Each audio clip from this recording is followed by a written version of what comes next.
ശക്തിയുടെ അളവ് എത്രയെന്ന് ചോദിച്ചാൽ നമ്മെ കൊണ്ട് ദൈവം ചെയ്തെടുക്കുവാൻ ആഗ്രഹിക്കുന്ന ഏത് ശുശ്രൂഷയാണോ, എന്ത് കാര്യമാണോ, അതിനനുസരിച്ചുള്ള പവറാണ് കർത്താവ് എന്ത് ചെയ്യുന്നത്, നമ്മുടെ മേൽ പകർന്നത്. അതിന്റെ ഒരു ഉദാഹരണം ഇവിടെ തന്നെ നിങ്ങൾക്ക് അറിയാം. എന്താ അവിടെ എഴുതിയിരിക്കുന്നത്? മോശ ദൈവത്തോട് പറഞ്ഞു, ദൈവമേ, ഈ ജനത്തെ എനിക്ക് എന്ത് ചെയ്യാൻ പറ്റത്തില്ല, നയിച്ചോണ്ട് മുമ്പോട്ട് പോകാൻ പറ്റത്തില്ല, ഞാൻ ഇവരെ പ്രസവിച്ചതല്ല, അല്ലെ? അങ്ങനല്ലേ പറഞ്ഞത്? എനിക്ക് പറ്റത്തില്ല. ഉടനെയാണ് ദൈവം ഈ മോശ എന്ന ദൈവത്തോട് ഈ കാര്യങ്ങളൊക്കെ പറഞ്ഞപ്പോഴാണ് ദൈവം മോശയോട് പറയുന്നത്, അങ്ങനെയാണെങ്കിൽ കാര്യം ചെയ്യും, കൂട്ടത്തിൽ നിന്ന് ഒരു 70 പേരെ എന്ത് ചെയ്യും, തെരഞ്ഞെടുക്കാൻ. നമ്മളവിടെ വായിക്കുന്നത് അങ്ങനെയാണ്, ഞാൻ ഈ ഏകനായ സർവ്വജനത്തെ വഹിപ്പാൻ എന്നെ കൊണ്ട് കഴിയുന്നതല്ല, അതെനിക്ക് അധികാരമാകുന്നു. ഇങ്ങനെ കാര്യങ്ങളൊക്കെ പറഞ്ഞപ്പോൾ അപ്പോൾ യഹോവ മോശയോട്, 16-ാം വാക്യം, ഇസ്രായേൽ മൂപ്പന്മാരിൽ വെച്ച് ജനത്തിന്റെ പ്രമാണികളും മേൽവിചാരകന്മാരും എന്ന് നീ അറിയുന്ന 70 പുരുഷന്മാരെ സമാഗമന കൂടാരത്തിന് അരികെ നിന്നോട് കൂടെ നിൽക്കേണ്ടതിന്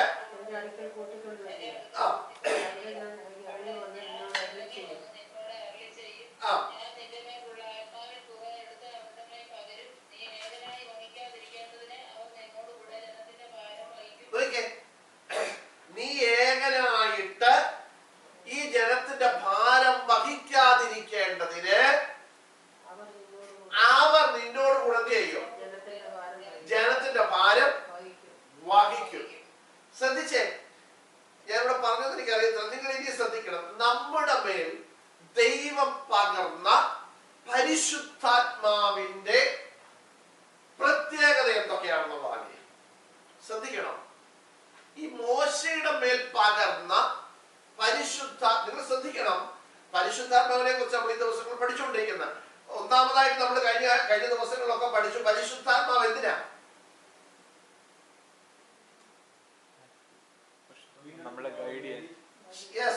ഒന്ന്, നമ്മൾ ചെയ്യുന്ന അന്യഭാഷയിൽ എന്ത് ചെയ്യണം? ദൈവത്തെ ആരാധിക്കുന്നു. അതിന് മാത്രമല്ല, അത് അന്യഭാഷ നമ്മുടെ മേൽ വരുമ്പോൾ പരിശുദ്ധാത്മാവ് നമ്മുടെ മേൽ വന്നു എന്നുള്ളതിന്റെ പ്രത്യക്ഷമായ അടയാളമാണ്. ഞാൻ പറയുന്നത് മക്കളുകൾക്ക് അതിന്റെ ഒരു സൈനാണ് എന്ത്? അന്യഭാഷ. മനസ്സിലായോ? ഈ ദൈവത്തിൽ നമ്മൾ വായിക്കുന്നു, വരങ്ങളെ കുറിച്ച് നമ്മൾ വായിക്കുന്നു. വരങ്ങൾ എന്ന് പറഞ്ഞാൽ ഇംഗ്ലീഷ് എന്താ? ഗിഫ്റ്റ്സ്, അല്ലെ? അതിനകത്തൊന്നാണ് ഭാഷകളുടെ വരം. ഓരോ ഭാഷകളുടെ വരം. ചിലർക്ക് വ്യാഖ്യാനിക്കാനുള്ള വരം. ഇങ്ങനെ ഒത്തിരി വരങ്ങളെ കുറിച്ച് നമ്മളിവിടെ പഠിച്ചതാ. അതിനകത്ത് ഒരു വരത്തെ കുറിച്ച് നമ്മൾ പഠിച്ചു. അന്നേരം ഞാൻ ചോദിച്ചു, ഇവിടെ ആർക്കെങ്കിലും അത് വേണോന്നൊക്കെ ചോദിച്ചു. ആർക്കെങ്കിലും ഓർമ്മയുണ്ടോ? കൊടുക്കാനുള്ള വരം. അപ്പൊ ഒത്തിരി വരങ്ങളുണ്ട്. പോകട്ടെ. അപ്പൊ അന്യഭാഷയുണ്ട്, ഭാഷകളുടെ വ്യാഖ്യാനമുണ്ട്, ഇതെല്ലാം ഉണ്ട്. ഇനി നിങ്ങൾ ശ്രദ്ധിക്കണം. ഒന്ന്, പരിശുദ്ധാത്മാവ് നിങ്ങളുടെ മേൽ വന്നപ്പോൾ അന്യഭാഷയിൽ നിങ്ങൾ എന്ത് ചെയ്തു? സംസാരിച്ചു. അപ്പൊ മനസ്സിലായി, അങ്ങനെ അന്യഭാഷയിൽ സംസാരിച്ചത് കൊണ്ടാണല്ലോ പെന്തക്കോസ്ത് നാളിൽ ഈ യെരൂശലേം ദേവാലയത്തിൽ നിന്ന് വന്നവർക്ക് മനസ്സിലായത്, എടാ ഇവരെല്ലാം ഞങ്ങളുടെ ഭാഷയിൽ എന്ത് ചെയ്യുന്നു? സംസാരിക്കുന്നു. അപ്പൊ പരിശുദ്ധാത്മാവ് ഇറങ്ങി വന്നു എന്നുള്ളതിന്റെ പ്രത്യക്ഷമായ അടയാളമായിരുന്നു എന്ത്? അന്യഭാഷയിലുള്ള ആരാധന. ഇനി ശ്രദ്ധിക്കണം.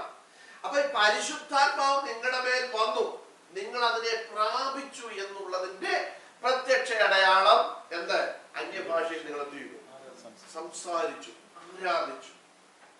ഇനി അടുത്തത്, പരിശുദ്ധാത്മാവ് നിങ്ങളുടെ മേൽ വന്നപ്പോൾ നമ്മൾ അപ്പോസ്തലപ്രവൃത്തി 1:8 വാക്യത്തിൽ വായിക്കുന്നത്, നിങ്ങൾ ശക്തി പ്രാപിക്കുന്നു.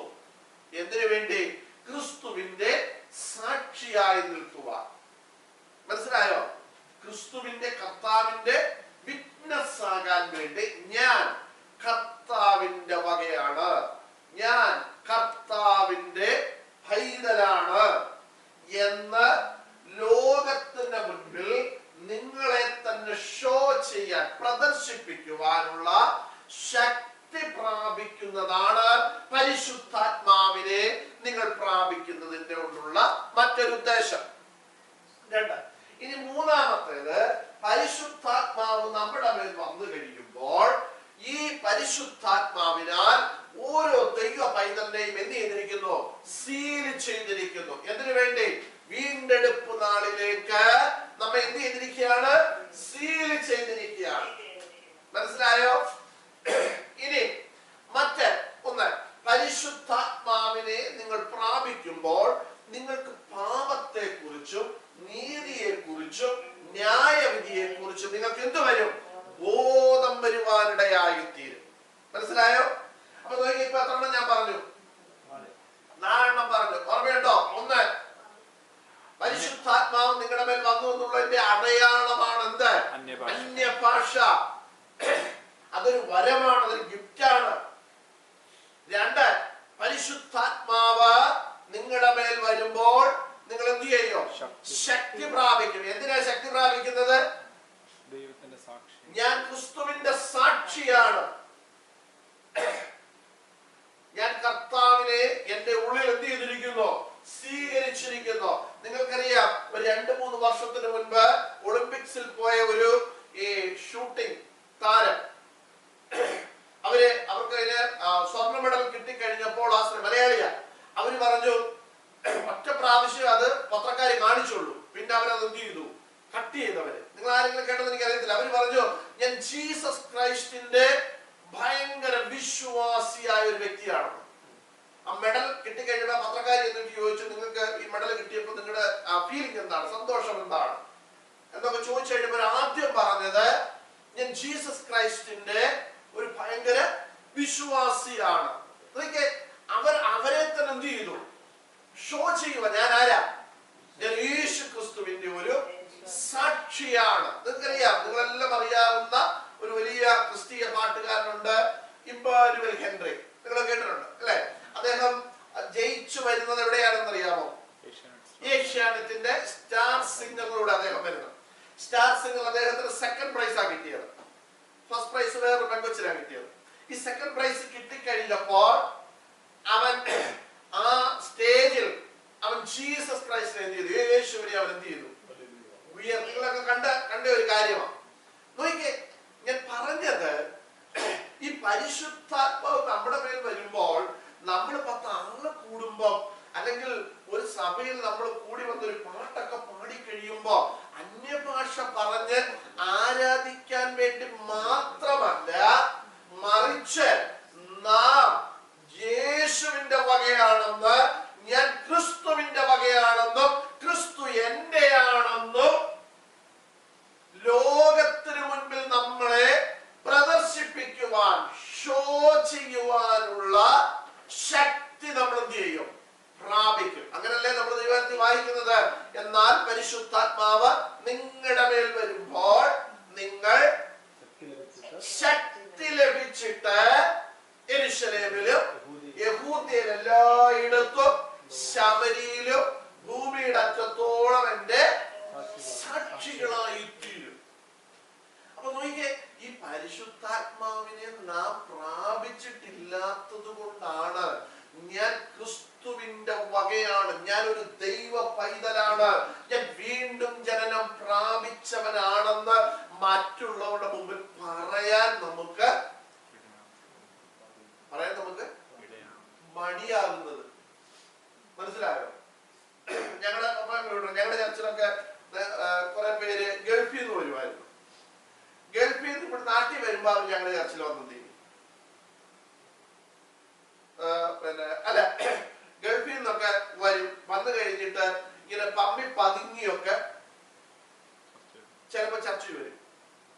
എന്നിട്ട് പറയും, ആരോടും എന്ത് ചെയ്യരുത്, പറയരുത്, ഞാൻ അവിടെ പെന്തിക്കോസിലാണ്, അല്ലേ? പറയത്തില്ല, പെന്തിക്കോസിലാണ് ഞാൻ അവിടെ പോകുന്നത്. ഇവിടെ എന്താ പറഞ്ഞാൽ ഇത് കണ്ടോ, ആരുടെ ഓടിച്ച കാര്യം വേണ്ട, ആരെങ്കിലും പിടിച്ചു കുറച്ച കാര്യമാണ്. ഞാൻ പെന്തിക്കോസിലാണ്. അപ്പൊ ഈ പറയുമ്പോ തന്നെ പെന്തിക്കോസ് എന്താന്ന് അറിയുന്നില്ല. എന്താ പെന്തിക്കോസ്? ദൈവമക്കളെ നമ്മൾ അറിഞ്ഞിരിക്കണം, കുഞ്ഞുങ്ങളെ നമ്മൾ അറിഞ്ഞിരിക്കണം എന്താണ് പെന്തിക്കോസ്.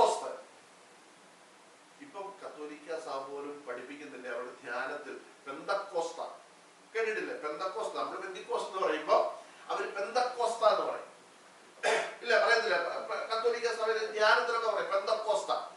എന്താ പെന്തക്കോസ്ത? യെസ്, പരിശുദ്ധാത്മാവ് ഇറങ്ങി വന്ന് അതിനെ പ്രാപിച്ച ആ ദിവസമാണ് ഏത്? പെന്തക്കോസ്ത എന്ന് പറയുന്നത്. ആ ദിവസമാണ് പരിശുദ്ധാത്മാവ് ഇറങ്ങി വന്നത്. അപ്പൊ നോക്കിക്കേ, ഈ ഇറങ്ങി വന്ന പരിശുദ്ധാത്മാവിനെ പ്രാപിച്ച് അന്യഭാഷ അടയാളത്തോട് ഇതിനെ പ്രാപിച്ച് ജനം മറ്റൊന്നും ചിന്തിക്കാതെ അന്യഭാഷയിൽ അവരങ്ങോട്ട് എന്ത് ചെയ്യാൻ തുടങ്ങി? ആരാധിച്ചു. ആരാധിച്ച ഈ ജനത്തിന്റെ ഇടയിൽ എഴുന്നേറ്റ് നിന്നുകൊണ്ട് പത്രോസ് ഒറ്റ പ്രസംഗം പ്രസംഗിച്ചു. പ്രസംഗിച്ചപ്പോൾ അന്ന് യെരൂശലേം ദേവാലയത്തിൽ കൂടി വന്ന ജനം ഇവിടെ കൂടി വന്നു. ഇതെന്താണെന്നറിയാം? കേട്ട് നിന്ന് 3000 എണ്ണം രക്ഷിക്കപ്പെട്ട് സ്നാനപ്പെട്ട് ദൈവസഭയോട് എന്ത് ചെയ്തു? ചേർന്നു. നോക്കിക്കേ, ഇവിടുത്തെ ഏതെങ്കിലും ഒരു പെന്തിക്കോസ്ത് സഭ എന്ന് പറയുന്ന സഭയോട് ചേർന്നതല്ല അവിടെ പറഞ്ഞത്. അന്ന് അവിടെ സഭയില്ല. അന്ന് ആകെയുള്ളത് എന്തുവാ? യഹൂദമതം മാത്രമേ ഉള്ളൂ. ഈ കൂടി വന്ന പുള്ളികളല്ല ആരാ? യഹൂദന്മാര്. നോക്കിക്കേ, അവര് പള്ളിയിൽ പോകുന്നവരാ അല്ലേ? അവര് യെരൂശലേം ദേവാലയത്തിൽ വന്നിരിക്കുക. ശ്രദ്ധിക്കണം, അവരെവിടെ വന്നിരിക്കുക? യെരൂശലേം ദേവാലയത്തിൽ പെരുന്നാൾ കൂടാൻ വന്നിരിക്കുക. അല്ലാതെ അവര് വേറെ പരിപാടിക്കൊന്നും വന്നതല്ല. പക്ഷേ അവിടെ വന്ന പുള്ളികളെ കുറിച്ച് പറയുകയാണ്, അവർ രക്ഷിക്കപ്പെട്ടു, അവർ മാനസാന്തരപ്പെട്ടു, അവർ സ്നാനപ്പെട്ടു. അവിടെ എഴുതിയിരിക്കുന്നു ദൈവസഭയോട് ചേർന്നു. അപ്പൊ നോക്കിക്കേ, ഈ ഭയങ്കര പള്ളിയൊക്കെ വെച്ച് യെരൂശലേം ദേവാലയത്തിന്റെ കൂട്ടൊരു ദേവാലയം പിന്നെ ആരും എന്ത് ചെയ്തിട്ടില്ല? ഇന്നുവരെ ഉണ്ടാക്കിയിട്ടുണ്ടോ? ആരും ഉണ്ടാക്കിയിട്ടില്ല. ഇനി അത് പണിയപ്പെടുമെന്നൊക്കെയാണ് ദൈവവചനം നമ്മെ പഠിപ്പിക്കുന്നത്. നോക്കിക്കേ, ഇത്രയും വലിയ പള്ളിയിലെ അംഗങ്ങളും ഒക്കെ ആയിട്ടിരുന്ന പുള്ളികളെല്ലാം ദൈവസഭയുടെ അംഗമായിരുന്നു. അപ്പൊ നോക്കിക്കേ, ഇവിടുത്തെ പണിയപ്പെട്ട ഏതെങ്കിലും ഒരു ചർച്ചിന്റെ മെമ്പർഷിപ്പ് കിട്ടുന്നതല്ല ദൈവസഭയുടെ അംഗമായി തീരുക എന്ന് പറയുന്നത്. മനസ്സിലായോ? ഇവിടെ നമുക്കിപ്പോ ഒരു കത്തോലിക്ക പള്ളിയിലോ അല്ലെ പോട്ടെ, നമ്മുടെ ഒരു ചർച്ചയിൽ മെമ്പർഷിപ്പ് കിട്ടാനുള്ള ഒരു ക്രൈറ്റീരിയ എന്തുവാ? നമ്മുടെ ചർച്ചിന്റെ രജിസ്റ്റർ പേര് എന്താ? ജസ്റ്റിന് ക്രൈറ്റീരിയ രക്ഷിക്കപ്പെടുക, സ്നാനപ്പെടുക, ടൈറ്റ് കൊടുക്കുക, ചർച്ചിൽ ആക്റ്റീവായിട്ട് എന്ത് ചെയ്യുക, പോവുക, കൈയടിക്കുക, പാടുക, എല്ലാ കാര്യങ്ങൾക്കും ഇടപെടുക. അത്രേ ഉള്ളൂ. നമ്മുടെ പേര് എവിടെ എഴുതും? ചർച്ചിന്റെ രജിസ്റ്റർ എഴുതും. പേര് വായിക്കുന്നുണ്ട്, എന്തെങ്കിലും ഒരു വിഷയം വരുന്നുണ്ടെങ്കിൽ റോയ്ച്ച് ആൻഡ് ഫാമിലി അല്ലെ ജസ്റ്റിൻ കുടുംബം നമ്മുടെ ചർച്ചിന്റെ മെമ്പേഴ്സ് ആണ്, പേര് രജിസ്റ്ററിലുണ്ട്. പക്ഷേ അപ്പൊ അതിന് ക്രൈറ്റീരിയ ഉണ്ട്. ഇതുപോലെ ദൈവസഭയുടെ അംഗമായി തീരുവാൻ, ജീവന്റെ പുസ്തകത്തിൽ നിന്റെ പേരെഴുതപ്പെടുവാൻ ക്രൈറ്റീരിയ ഉണ്ട്. ആ ക്രൈറ്റീരിയയാണ് നീ മാനസാന്തരപ്പെടുക എന്നുള്ളത്. 2, നീ സ്നാനപ്പെടുക എന്നുള്ളത്. ഈ സ്നാനപ്പെട്ട് അവരെ ദൈവസഭയുടെ അംഗങ്ങളായിട്ട് എന്ത് ചെയ്തു? മാറിയവർ. അവർ സ്നാനപ്പെട്ട് സഭയോട് ചേർന്നു. അപ്പൊ നോക്കിയേ, ഇങ്ങനെ വന്നവരെയാണ് എന്തെന്ന് വിളിച്ചത്? പെന്തക്കോസ്തുകാരെന്ന് വിളിച്ചത്. ഇന്ന് കത്തോലിക്ക സഭയും പറയുകയാണ് പെന്തക്കോസ്ത നാൾ. അപ്പൊ നോക്കിയേ, നമ്മളും അവരും തമ്മിൽ, അവരും അത് ആചരിക്കുന്നു എങ്കിൽ, അല്ലെങ്കിൽ അതിനെ അവർ സ്വീകരിക്കുന്നുവെങ്കിൽ നമുക്കതിൽ സന്തോഷമേ ഉള്ളൂ. കാരണം ഒരു കാലത്ത് അന്യഭാഷ പറഞ്ഞവരെ ഓടിച്ചിട്ടടിച്ചവരാ അല്ലേ റോഷ? അന്യഭാഷ പറഞ്ഞ് ഇവര് പിച്ചും പേരും പറയുന്നു എന്നൊക്കെ പറഞ്ഞ് പള്ളിയിൽ നിന്ന് ഓടിച്ചു വിട്ടു. പള്ളിയിൽ ഇനി മേലെ കയറി വെക്കരുത്, അവരുടെ കല്യാണത്തിന് പോലും എന്തെല്ലാം സംഭവങ്ങൾ ഉണ്ടായിട്ടുണ്ട്.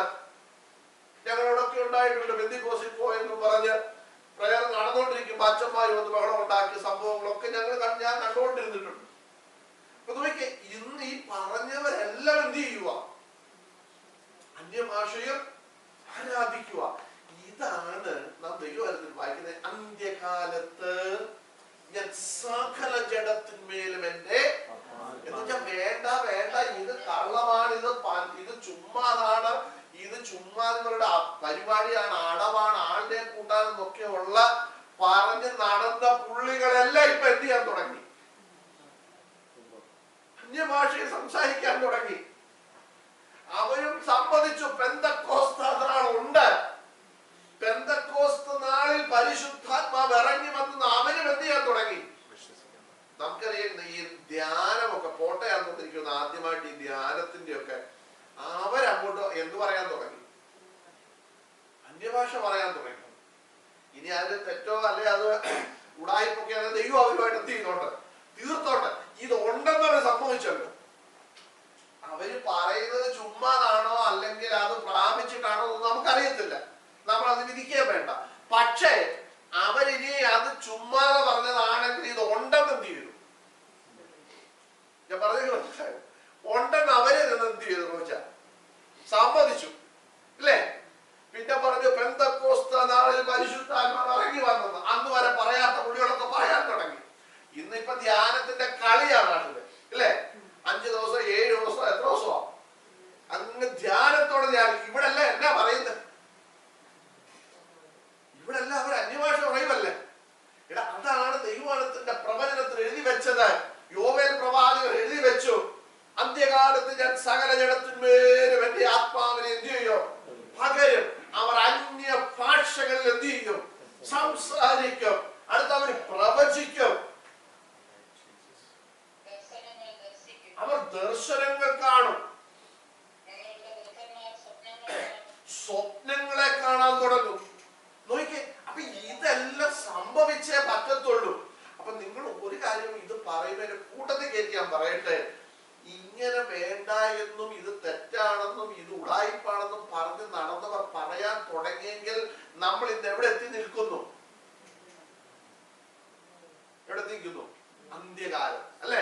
അതല്ലേ പറഞ്ഞ അന്ത്യകാലത്ത് ഞാൻ സകല ജഡത്തിന്മേലും എന്റെ ആത്മാവിനെ എന്ത് ചെയ്യും, പകരും. അങ്ങനെയാണെങ്കിൽ ഇവരെല്ലാം ഇത് പറയാൻ തുടങ്ങിയെങ്കിൽ കുഞ്ഞുങ്ങളെ, പ്രിയമുള്ളവരെ, നമ്മൾ ഓർത്തോണം, നമ്മൾ ഇന്ന് ഏത് കാലത്തെത്തി, അന്ത്യകാലത്തെത്തി. ഓക്കെ, ശ്രദ്ധിച്ചേ. ഇനി നമുക്ക് മടങ്ങി വരാം. അപ്പൊ പരിശുദ്ധാത്മാവിനെ നമ്മൾ എന്ത് ചെയ്തു, പ്രാപിച്ചു. അന്യഭാഷ അടയാളത്തോടെ നമ്മൾ പ്രാപിച്ചു. പിന്നെ നമ്മൾ ശക്തി പ്രാപിച്ചു. ഇത് വന്നപ്പോൾ എന്തിനു വേണ്ടി?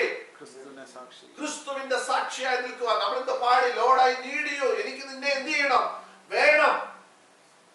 നമുക്ക് കർത്താവിനെ വേണമെന്ന് നമ്മൾ പറയുമ്പോൾ തന്നെ കർത്താവ് പറയുക, എനിക്ക് നിന്നെ എന്ത് ചെയ്യണം, വേണം. എന്തിനു വേണ്ടിയാ?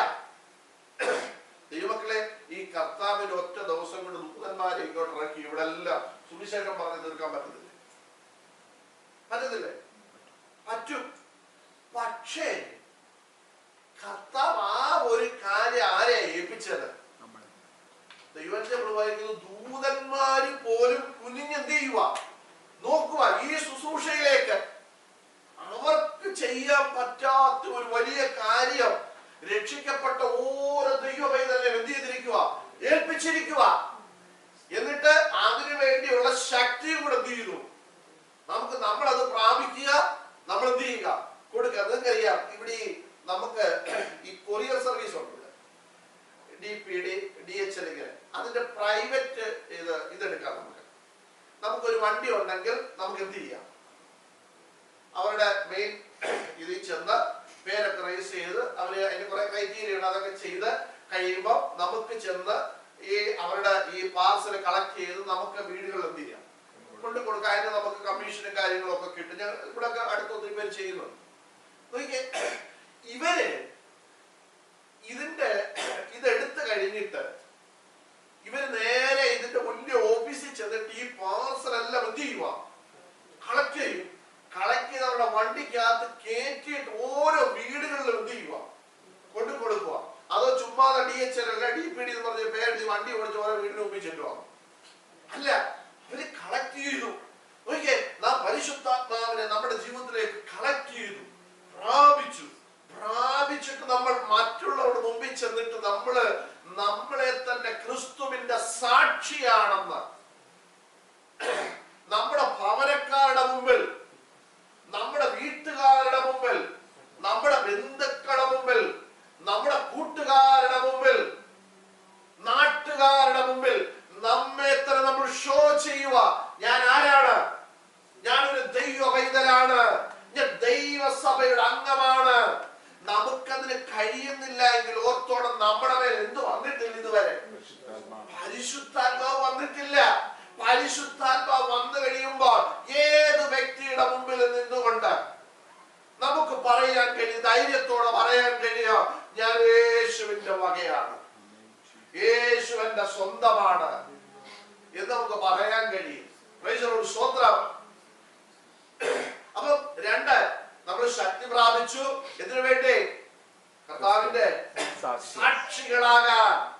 അപ്പൊ ഓർത്തോളം, പരിശുദ്ധാത്മാവിനെ നമ്മൾ പ്രാപിച്ചത് ഇവൻ നമ്മൾ വായിക്കുന്നു, നമ്മൾ ഭീരുത്വത്തിന്റെ ആത്മാവിനെ അല്ല നമ്മൾ എന്ത് ചെയ്തിരിക്കുന്നത്? വായിച്ചിട്ടില്ല. ഭീരുത്വത്തിന്റെ ആത്മാവ്. ഭീരുത്വം എന്ന് പറഞ്ഞാൽ എന്നാ? ഭയം, പേടിയുടെ ആത്മാവ് അല്ല നമ്മൾ എന്ത് ചെയ്തിരിക്കുന്നത്? പ്രാപിച്ചിരിക്കുന്നത്. നമുക്കറിയാം, ഈ പൗലോസ് എവിടെ വരെ ചെന്നു സുവിശേഷം പറഞ്ഞു? ഞാൻ അത്ര ഇങ്ങനെ പറഞ്ഞു പോകാൻ പറ്റില്ല. എവിടെ വരെ ചെന്നു സുവിശേഷം പറഞ്ഞു? പറ. രാജാവിന്റെ മുൻപിൽ അല്ലേ? കാരണം നമ്മുടെ അപ്പോസ്തല പ്രവൃത്തിയിലെ ഈ പുള്ളി കണ്ണൊക്കെ കാണാതൊക്കെ ഇരുന്ന സമയത്ത് പുള്ളിക്ക് വേണ്ടി പ്രാർത്ഥിക്കാൻ ഒരാളെ കൊണ്ടിരുന്നു. ചെന്നെന്താ പറഞ്ഞത്? എന്റെ പുള്ളി പ്രാർത്ഥിക്കാൻ ചെന്ന പുള്ളി എന്നാ പറഞ്ഞതെന്നറിയോ? എന്തോ പറഞ്ഞത്? നിങ്ങൾ 9-ാം അധ്യായം എടുത്തു നോക്കി. അപ്പോസ്തല പ്രവൃത്തി 9-ാം അധ്യായം എടുത്തു നോക്കി. എവിടെ പഠിപ്പിച്ചതാണ് എങ്കിൽ തന്നെ എന്നാ പറഞ്ഞത്? അപ്പോസ്തല പ്രവൃത്തി 9-ാം അധ്യായം വേഗത്തില്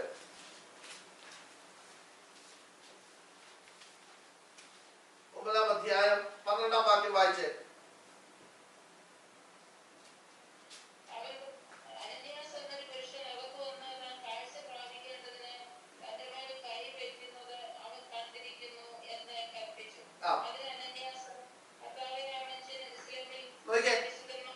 സ്വർഗത്തിലെ ദൈവം പറഞ്ഞ അനന്യാസിനോട് പറഞ്ഞ, അനന്യാസ് നീ ചെന്നിട്ട് പിന്നെ പൗലോസ് ശൗൽ എന്ന് പറയുന്ന ഒരുത്തൻ പിന്നെ അങ്ങ് നേർവീതി എന്ന തെരുവില് ചെന്ന് യൂദയുടെ വീട്ടിൽ തർസൂസ് തന്നെ ശൗൽ എന്ന പേരുള്ള ഒരുവനെ അന്വേഷിക്കുക. അവൻ പ്രാർത്ഥിക്കുന്നു.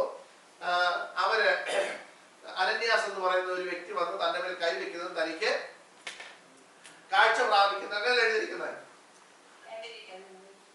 മൊബൈലിന്റെ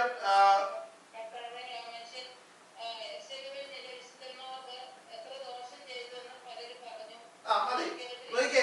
ഈ നിങ്ങളാരും കണ്ടില്ലയോ 9-ാം വാക്യം, 9-ന്റെ 12-ാം വാക്യം മതി നോക്കിക്കേ. ഈ അനന്യാസിനോട് ദൈവം പറഞ്ഞു, നീ തർസീസുകാരനായ നേർവീതി എന്ന സ്ഥലത്ത് തർസൂസുകാരനായ യൂദയുടെ വീട്ടിൽ തർസൂസുകാരനായ ശൗൽ എന്ന് പറയുന്ന ഒരുത്തൻ പ്രാർത്ഥിച്ചുകൊണ്ടിരിക്കുന്നു. അവന്റെ കണ്ണെന്ത് ചെയ്യത്തില്ല, കാണത്തില്ല. നീ അവന്റെ തലയിൽ ചെന്ന് എന്ത് ചെയ്യണം? കൈവെക്കണം.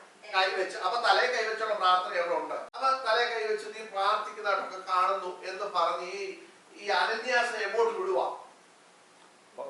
പൗലോസിന്റെ അടുക്കലോട്ട് അല്ലെങ്കിൽ ശൗലിന്റെ അടുക്കലോട്ട് വിടുവാ. അപ്പൊ ഈ അനന്യാസ് എന്നാ പറഞ്ഞേ? അടുത്ത വാക്യം വായിച്ചേ. അനന്യാസ് അല്ല, അതിന് അനന്യാസ് കർത്താവേ ആ മനുഷ്യൻ എത്ര ദോഷം ചെയ്തു എന്ന് പലരും പറഞ്ഞ് ഞാൻ എന്ത് ചെയ്തിട്ടുണ്ട്? കേട്ടിരിക്കുന്നു. അടുത്തത്, ഇവിടെയും നിന്റെ നാമം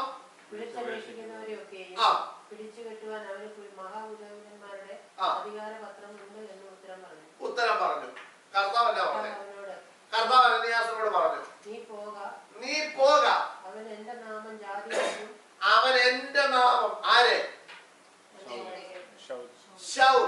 എന്റെ നാമം ജാതികൾക്ക്, രാജാക്കന്മാർക്ക്, ഇസ്രായേൽ മക്കളുടെ മുൻപിൽ വഹിപ്പാൻ ഞാൻ തിരഞ്ഞെടുത്തിരിക്കുന്ന ഒരു പാത്രമാകുന്നു.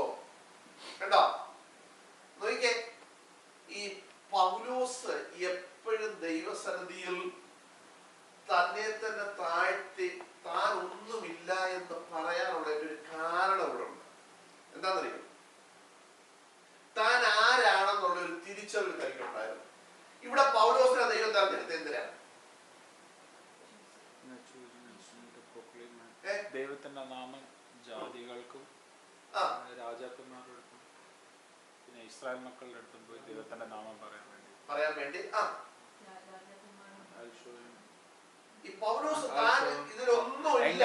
എങ്ങനെയാണ് എന്റെ നാമത്തിന് വേണ്ടി സഹിക്കേണ്ടത്? അല്ല, പൗലോസ് തെരഞ്ഞെടുത്തത് അവിടെ പറയുന്നു, ഞാൻ രാജാക്കന്മാരുടെ മുമ്പില്, ജാതികളുടെ മുമ്പില്, പിന്നെ ഇസ്രായേൽ ജനത്തിന്റെ മുമ്പില്, അധികാരികളുടെ മുമ്പിൽ എന്ത് ചെയ്യണം?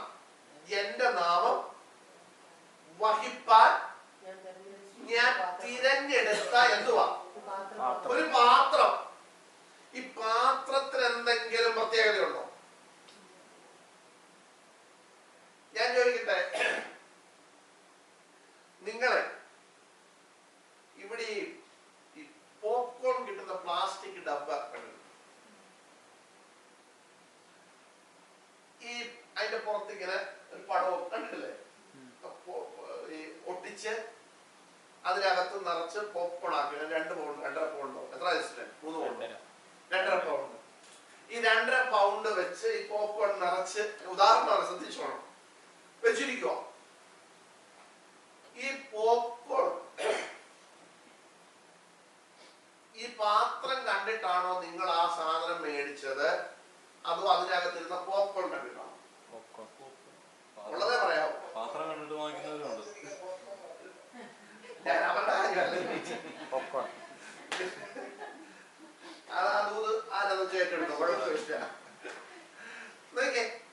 നിങ്ങൾ എന്തിനാ ഇത് മേടിച്ചത്?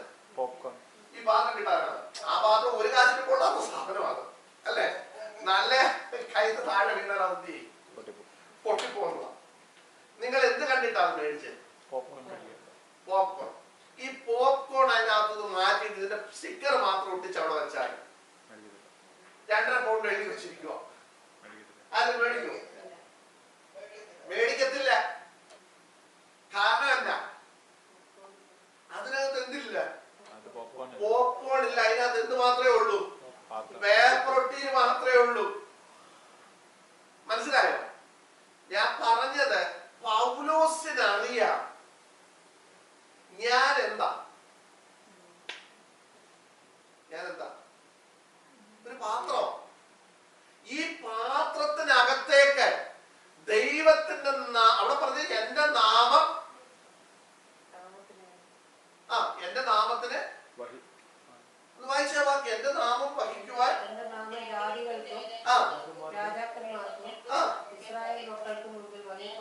വഹിപ്പാൻ ഞാൻ തിരഞ്ഞെടുത്തിരിക്കുന്ന ഒരു പാത്രം മാത്രമാണ്. ഈ പൗലോസ് അതുകൊണ്ട് എവിടെ ചെന്നാലും പറയുന്നത് ഞാനോ ഒന്നുമില്ല, കർത്താവ് മാത്രം ഉയരണം, ഞാൻ ഒന്നുമില്ല. പൗലോസ് എവിടെ ചെന്നിട്ട് പൗലോസ് എനിക്ക് പ്രശംസിക്കാനുണ്ടെങ്കിൽ ഞാൻ അതിലൊന്നും എന്ത് ചെയ്യത്തില്ല, പ്രശംസിക്കുന്നില്ല. എനിക്ക് എന്തെങ്കിലും പ്രശംസിക്കാനുണ്ടെങ്കിൽ കർത്താവിന്റെ ക്രൂശിലല്ലാതെ എനിക്ക് എന്ത് ചെയ്യാനില്ല, പ്രശംസിക്കാൻ ഒന്നുമില്ല. ദൈവമക്കളെ ഓർത്തോണം, ഈ നമ്മുടെ ഇടയിൽ പെന്തിക്കോസ്തുകാരുടെ ഇടയിലുള്ളതുപോലെ ഈ എന്തുവാ മനുഷ്യനെ ആരാധിക്കുന്ന പുള്ളികൾ നമ്മുടെ ഇടയിൽ ഏറ്റവും കൂടുതൽ. എന്താണെന്നറിയോ?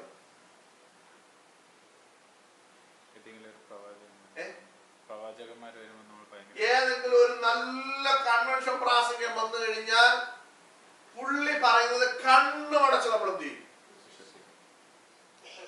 വീഴും. ഞാൻ ഇന്നലെ ഒരു ഭയങ്കര ഒരു പ്രസംഗം കേട്ടു.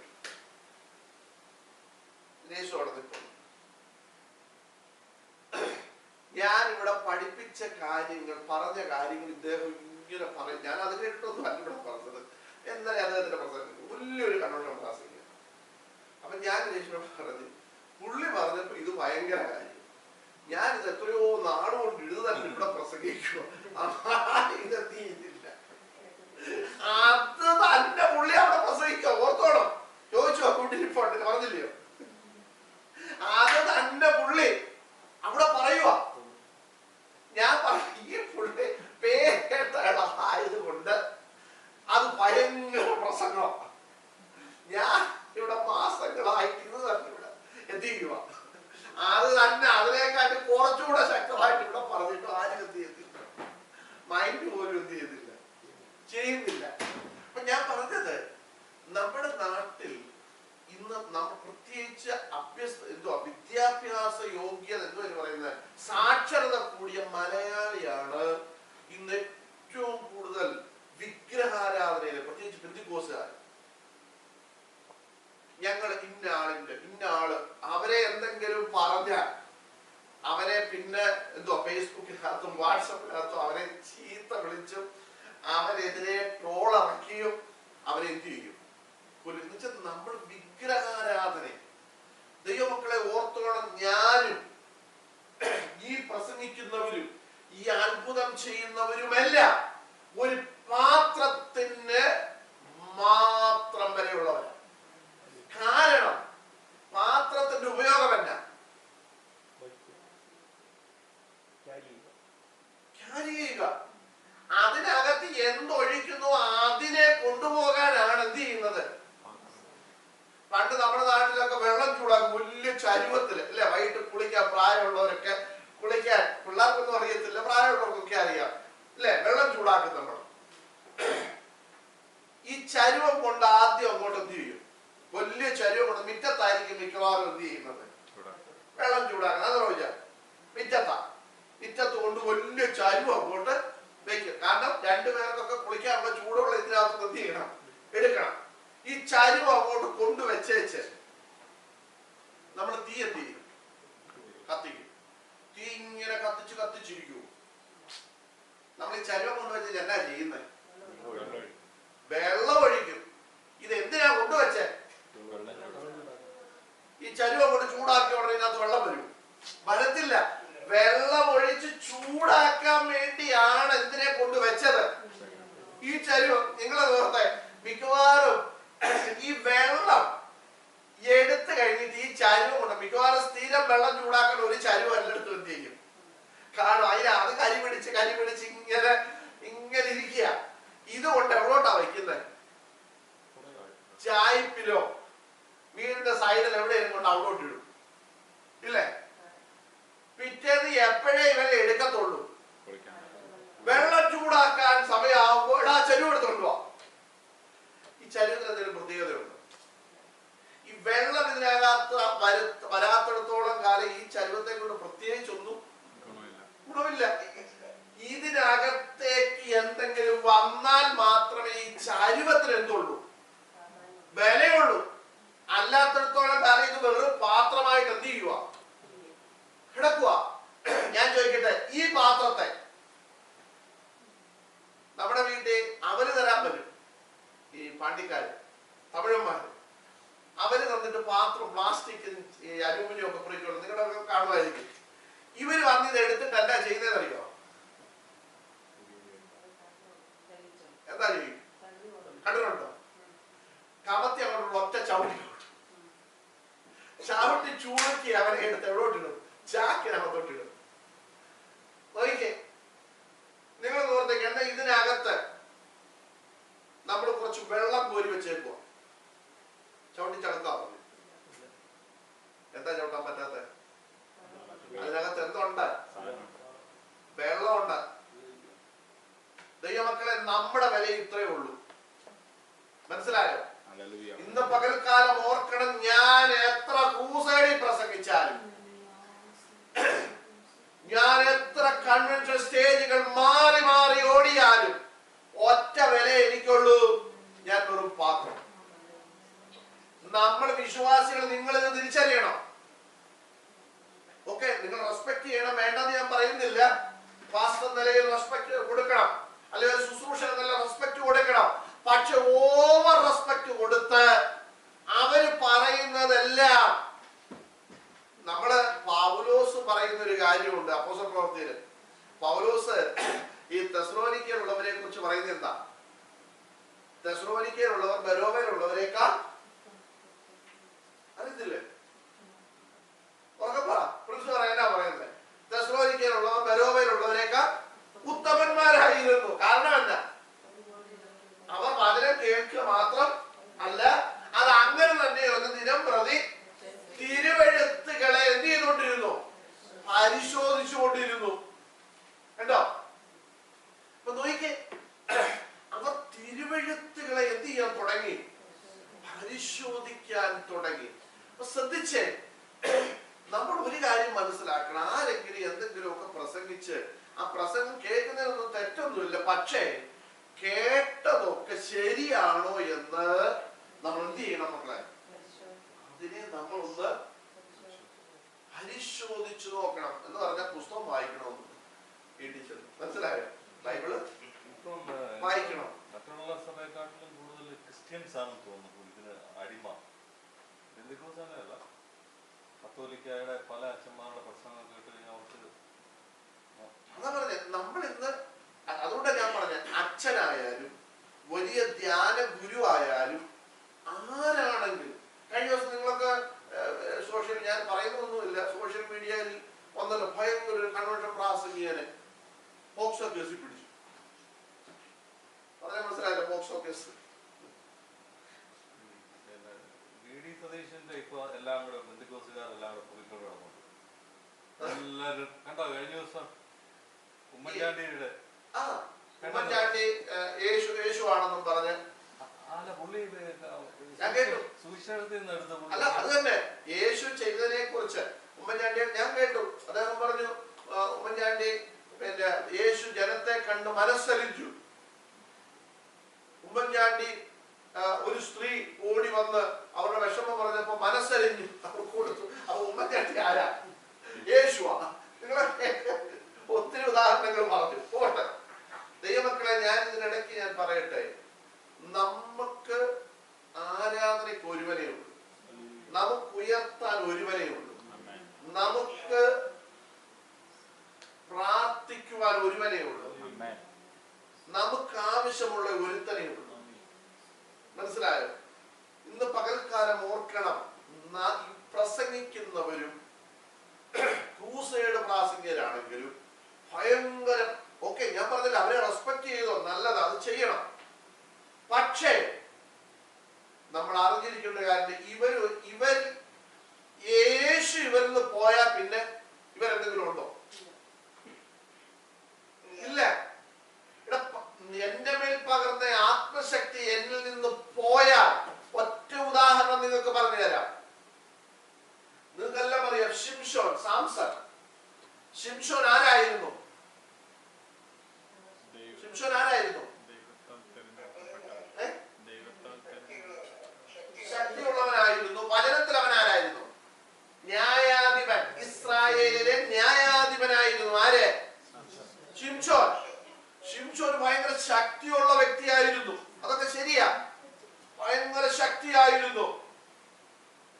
മനോഹയുടെ മകനായിരുന്ന ശിംശോൻ. നിങ്ങൾക്കറിയാം, ഈ ശിംശോന്റെ മേൽ ദൈവത്തിന്റെ ആത്മാവ് വന്നപ്പോഴൊക്കെ ശിംശോൻ എന്ത് ചെയ്തു? തനിക്കെതിരെ വന്നതിനെ ഒക്കെ ശിംശോൻ എന്ത് ചെയ്തു? ജയിച്ചു, അതിനെയൊക്കെ തോൽപ്പിച്ചു. പക്ഷെ ദൈവത്തിന്റെ ആത്മാവ് ശിംശോനെ വിട്ടുപോയപ്പോഴെന്നാ സംഭവിച്ചത്? നമ്മൾ വായിക്കുന്നത് ശിംശോന്റെ അടുക്കൽ വന്നിട്ട് ശിംശോനോട് പിന്നെ ശിംശോനെ ഫെലിസ്തീന് വരുന്നു എന്ന് പറഞ്ഞപ്പോ ശിംശോൻ എന്ത് ചെയ്തു? തന്നെ കെട്ടിയിരുന്ന കയറൊക്കെ എന്ത് ചെയ്തു? പൊട്ടിച്ചു കളഞ്ഞു. പല പ്രാവശ്യം അങ്ങനെ എന്ത് ചെയ്തു? എന്നാൽ അവസാനം ഈ കൂടെ കൂടിയ പെണ്ണ്, ലിവിങ് ടുഗദറിന് വന്ന ഈ പെണ്ണ്, ശ്രദ്ധിച്ചോണം, അല്ലയോ? കല്യാണം കഴിച്ചായിരുന്നോ? നിങ്ങൾ ബൈബിൾ വായിച്ചു, ഞാൻ തമാശ പറഞ്ഞതല്ല. നിങ്ങൾ ന്യായാധിപനോട് പുസ്തകത്ത് വായിച്ചത് ലിവിങ് ടുഗദർ പോയതാണ്. അല്ലെങ്കിൽ അടുത്ത ആഴ്ച വായിച്ചിട്ട് എന്നോട് വന്നിട്ട് പിള്ളേരെല്ലാം പറയണം, അല്ലേ? മനസ്സിലാവേ? അവൻ ലിവിങ് ടുഗദർ നടത്തിയത്. അവൻ ലിവിങ് ടുഗദർ ഇന്ന് തുടങ്ങിയതല്ല, അന്നേ ഉണ്ട്. അവൾ അവസാനം കരഞ്ഞ് ചോദിച്ചു, നിനക്ക് എന്നോട് ഒരു സ്നേഹവും ഇല്ല, നിന്റെ ശക്തി ഏതിലാന്ന് ഇതുവരെ നീ എന്നോട് എന്ത് ചെയ്തിട്ടില്ല, പറഞ്ഞിട്ടില്ല എന്നൊക്കെ പറഞ്ഞ് എവിടെ കണ്ണീര് കണ്ടോടനെ ഈ പോട്ടൻ എന്ത് ചെയ്തു? ഉള്ള കാര്യം പറഞ്ഞ് എന്റെ തലയിലെ ഇതുവരെ ക്ഷൗരക്കത്തി എന്ത് ചെയ്തിട്ടില്ല, തൊട്ടിട്ടില്ല, തൊടരുതെന്നാണ്. അത് തൊട്ട് ഷേവ് ചെയ്ത് ഇത് വടിച്ചിറക്കിയ എന്റെ മേലിൽ നീ ശക്തിയല്ല എന്ത് ചെയ്യും പോകുമെന്ന് പറഞ്ഞു. അവള് കാശും മേടിച്ചോണ്ടാ അവളെന്ത് ചെയ്തത്? ഇത് ചോദിച്ചു മനസ്സിലാക്കി. നിങ്ങൾ വായിച്ചു നോക്കും.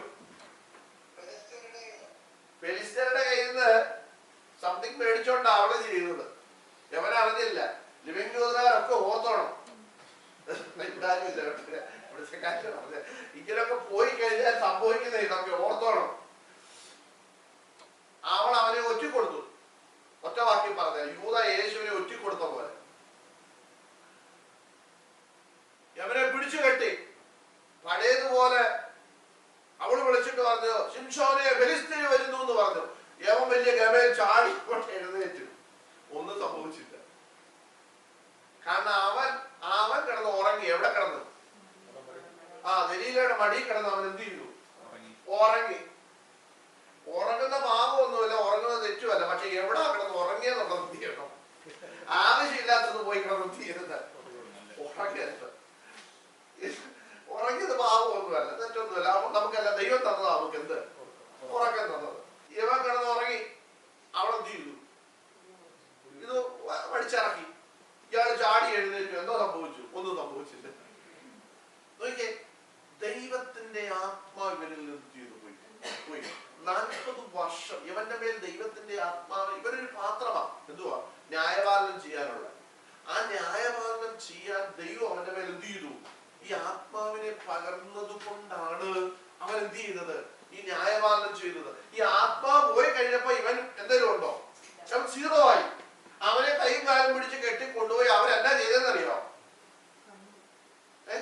അവന്റെ കണ്ണു കുത്തി പൊട്ടിച്ചു. നോക്കിക്കേ, ചുവരെ കാണാനുള്ള കാഴ്ച ആദ്യം ഉമ്മാൻ എന്ത് ചെയ്തു? പൊട്ടിച്ചു കളഞ്ഞു. ദൈവമക്കളെ ഓർത്തോണം, കുഞ്ഞുങ്ങളെ നിങ്ങൾ പ്രത്യേകം ഓർത്തോണം. ആവശ്യമില്ലാത്ത ബന്ധങ്ങൾക്ക് പോയി കഴിഞ്ഞാൽ സംഭവിക്കും. നിങ്ങളുടെ മേൽ പകർന്ന ആത്മശക്തി എന്ത് ചെയ്യും? നിങ്ങളെ വിട്ടുപോകും. അപ്പൊ ഇന്ന് പകൽക്കാലം ഓർത്തോളം ദൈവമക്കളെ, ആവശ്യമില്ലാത്ത ബന്ധങ്ങൾ പരിശുദ്ധാത്മാവിന് എന്തല്ല? ഇഷ്ടമല്ല. കുഞ്ഞുങ്ങളെ ഓർത്തോളം, നിങ്ങൾ പരിശുദ്ധാത്മാവിനെ പ്രാപിച്ചിട്ടുണ്ടെങ്കിൽ ആവശ്യമില്ലാത്ത ബന്ധങ്ങളിലേക്ക് പോയാൽ പരിശുദ്ധാത്മാവ് നിന്നെ വിട്ട് എന്ത് ചെയ്യും? പോകും.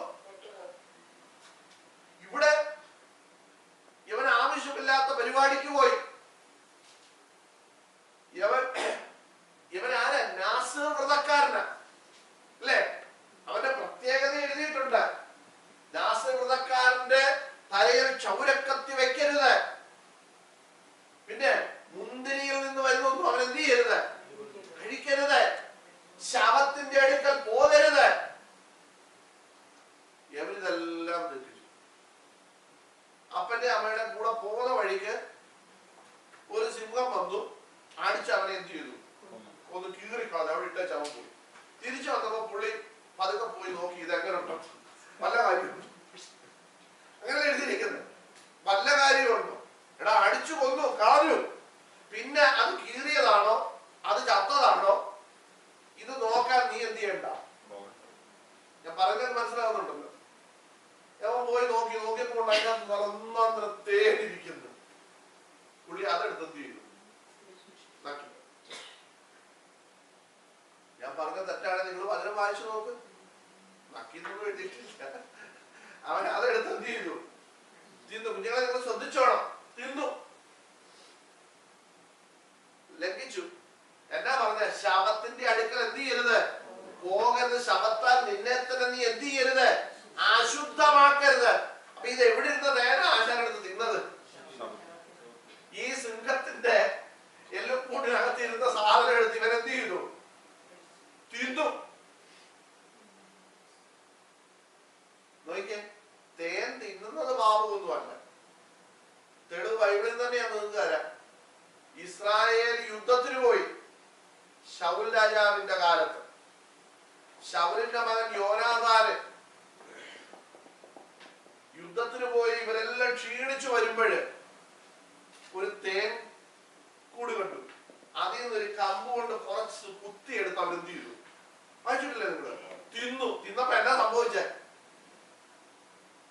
വായിച്ചിട്ടുണ്ടോ? തിന്നപ്പോ എന്നാ സംഭവിച്ചേ? ചൈതന്യം വന്നു, നല്ല ഉഷാറായി. അപ്പൊ തേൻ തിന്നുന്നത് എന്തല്ല? പാവമല്ല. വേണ്ടാത്തരത്തെ തേൻ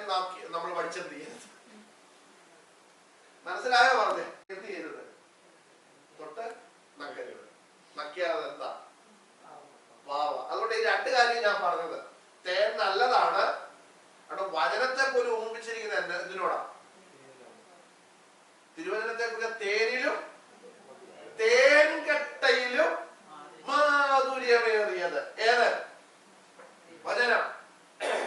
നിന്റെ വചനം എന്റെ വായിക്ക് തേനിനേക്കാളും മധുരം തരുന്നതൊക്കെയാ വചനത്തെ കുറിച്ച് ചിന്തിക്കുന്നത്. അപ്പൊ തേൻ നല്ല സാധനം തന്നെ. പക്ഷേ വേണ്ടാത്തവൻ പറയുന്ന വചനം എന്ന് പറഞ്ഞാൽ നമ്മൾ നേരത്തെ പറഞ്ഞില്ല, വി ഡി സതീശൻ ഇപ്പൊ ആരാ? ഈ വേണ്ടാത്ത തേനാ പുള്ളി ഇപ്പൊ തക്കിക്കൊണ്ടിരിക്കുന്നത്. നമ്മളിപ്പോ ആ തേനെ എടുത്ത് എന്ത് ചെയ്തോണ്ടിരിക്കുക? എല്ലാവരും പറയോ വി ഡി സതീശൻ ആരാ?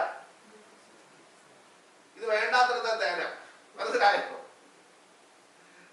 പോട്ടെ, ശ്രദ്ധിച്ചോണം. ഇവിടെ ഇതിനിടയ്ക്ക് ഞാൻ ഒരു ഭാഗം ചെയ്യേണ്ടത്, നമ്മള് ആരാണ്? ഞാൻ ചോദിക്കട്ടെ, നമ്മുടെ മേൽ ഈ ദൈവത്തിന്റെ ആത്മാവില്ലെങ്കിൽ നമ്മൾ പിന്നെ എന്തോ? ശൂന്യം. നമ്മൾ വെറും പാത്രമാണ്. ഈ പാത്രത്തിനകത്തേക്ക് വല്ലതും നിറയ്ക്കുമ്പോഴാണ്. ഞാൻ ചോദിക്കട്ടെ, യേശു ചെയ്തൊരു അത്ഭുതമുണ്ട്. ഒന്നാമത്തെ അത്ഭുതം എന്തുവാ? വെള്ളം വീഞ്ഞ. കാനാവിലെ കല്യാണത്തിൽ അവിടെ എഴുതിയിരിക്കുന്ന അത്ഭുതങ്ങൾക്ക് തുടക്കമിട്ട് ഒന്നാമത്തെ അത്ഭുതമായിട്ട് യേശു കാനാവിലെ കല്യാണത്തിന് വെള്ളത്തെ എന്ത് ചെയ്തു? വീഞ്ഞാക്കി. അവിടെ പറഞ്ഞിരിക്കുന്ന കൽപാത്രങ്ങളെ കുറിച്ച് പറയുന്നുണ്ട്. ഈ കൽപാത്രത്തിന് വില വന്ന എപ്പോഴാണെന്നറിയോ? ഇതിനകത്ത് ഇരുന്ന വെള്ളം യേശു അതിനെ എന്താക്കി മാറ്റി? വീഞ്ഞാക്കി മാറ്റിയപ്പോഴാണ് ഈ കൽപാത്രത്തിന് എന്തോ വന്നത്? വില വന്നത്. ഇല്ലേ? യേശു പറഞ്ഞു, ആ ഇരിക്കുന്ന കൽപാത്രങ്ങളിലൊക്കെ എന്ത് ചെയ്യണം? വെള്ളം നിറയ്ക്കണം. എന്നിട്ട് അത് കോരി വിരുന്നുകാർക്ക് എന്ത് ചെയ്യണം? കൊടുക്കണം. ഇത് കൊടുത്തപ്പോഴത്തേക്ക് ഇത് ഭയങ്കര ടേസ്റ്റും ഒരു പ്രത്യേകപരമായ വീഞ്ഞായിട്ട് ഇത് എന്ത് ചെയ്തു? മാറി. ഞാൻ ചോദിക്കട്ടെ, ഉടനെ കൽപാത്രം പറയുക, ഞാൻ ഈ കല്യാണം തുടങ്ങുന്നതിന് മുമ്പേ വീട്ടുകാരോട് പറഞ്ഞതാ, എന്റെ അകത്തോട്ട് ഈ വെള്ളം നിങ്ങൾ ഒഴിച്ചു കഴിഞ്ഞാൽ എന്ത് സംഭവിക്കും? വീഞ്ഞാവും. ഞാൻ 100 വട്ടം പറഞ്ഞ അവര് കേട്ടില്ല. ഈ കൽപാത്രം പറഞ്ഞിട്ട് വല്ല കാര്യവും. കാരണം ഇതിനു മുമ്പേ ഇതിനകത്ത് എന്തോ ഇതെന്തിനു ഉപയോഗിച്ചോണ്ടിരുന്നയാ? കാര്യം അവിടെ ഇത് യഹൂദന്മാരുടെ നിയമപ്രകാരം അല്ലെങ്കിൽ ആചാരപ്രകാരം കൽപാത്രങ്ങൾ വെച്ച് എന്തിനാ വരുന്നവർ എന്ത് ചെയ്യണം? വെള്ളം കോരി കാല് കഴുകാൻ. പക്ഷേ ഈ കൽപാത്രത്തെ യേശു കർത്താവ് കാല് കഴുകാനല്ല അവരെ ഉപയോഗിച്ചത്. അതിനകത്ത് വെള്ളത്തിന്മേൽ യേശുവിന്റെ കരം ചലിച്ചപ്പോൾ, ദൈവമക്കളെ, ഇന്ന് പകൽക്കാലം ഓർക്കണം, നമ്മളൊന്നുമില്ല. പക്ഷെ നമ്മുടെ മേൽ പകർന്ന ആത്മശക്തിയാൽ നമ്മൾ ചിലത് ചെയ്യുവാനിടയായി തീരും. ഈ ആത്മശക്തിയാൽ നിങ്ങൾ ക്രിസ്തുവിന്റെ സാക്ഷികളായി തീരുവാനിടയായി തീരും. ഈ ആത്മശക്തിയാൽ നിങ്ങളിൽ കൂടെ ചിലതിനെ നേടിയെടുക്കുവാൻ കർത്താവിന് കഴിയും. അപ്പൊ ഈ നേടി കഴിയുമ്പോ പറയരുത്, ഇത് നേരത്തെ ഞാൻ 4 പേരോട് സുവിശേഷം ഒക്കെ പറഞ്ഞിരുന്നെങ്കിൽ, അല്ലേ? ഈ ചിലർ പ്രസംഗിക്കാൻ വരുമ്പോ ഞാൻ ശ്രദ്ധിച്ചു, നിങ്ങളെ ശ്രദ്ധിച്ചിട്ടുണ്ടായിരുന്നു. ഞാൻ അവിടെ പ്രസംഗിച്ചുകൊണ്ടിരുന്നപ്പോ, ഞാൻ അവിടെ പ്രാർത്ഥിച്ചപ്പോഴ് എപ്പോഴും ഇവര് പറയുന്ന അവിടെ ഇവിടെ, പക്ഷെ ഇവിടെ ഒന്നും എന്ത് ചെയ്തില്ല.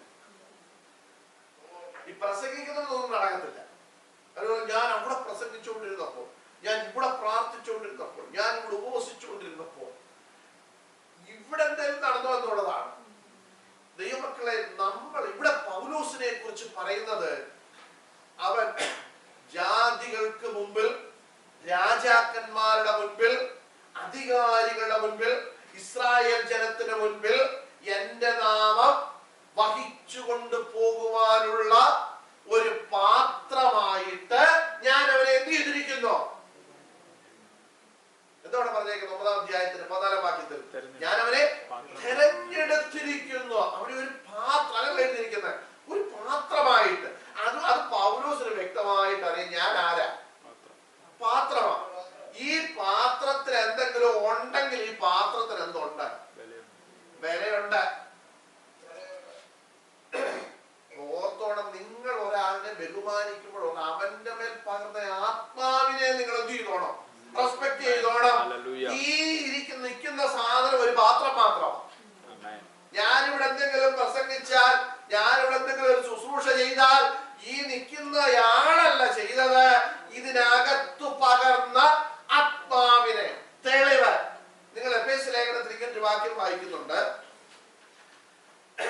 ഒന്നെടുത്ത് വായിക്കാം. ഒന്നെടുത്തോട്ടെ. 2 കൊരിന്ത്യർ ലേഖനം 4-ാം അധ്യായം 7-ാം വാക്യം ഒന്ന് വായിച്ചേ. എങ്കിലും ഈ അത്യന്ത ശക്തി ഞങ്ങളുടെ സ്വന്തമെന്നല്ല, ദൈവത്തിന്റെ ദാനമത്രേ എന്ന് വരേണ്ടതിന്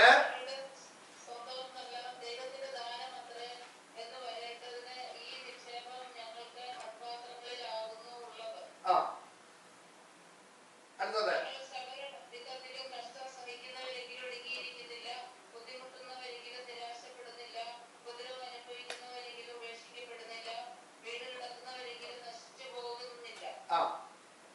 യേശുവിന്റെ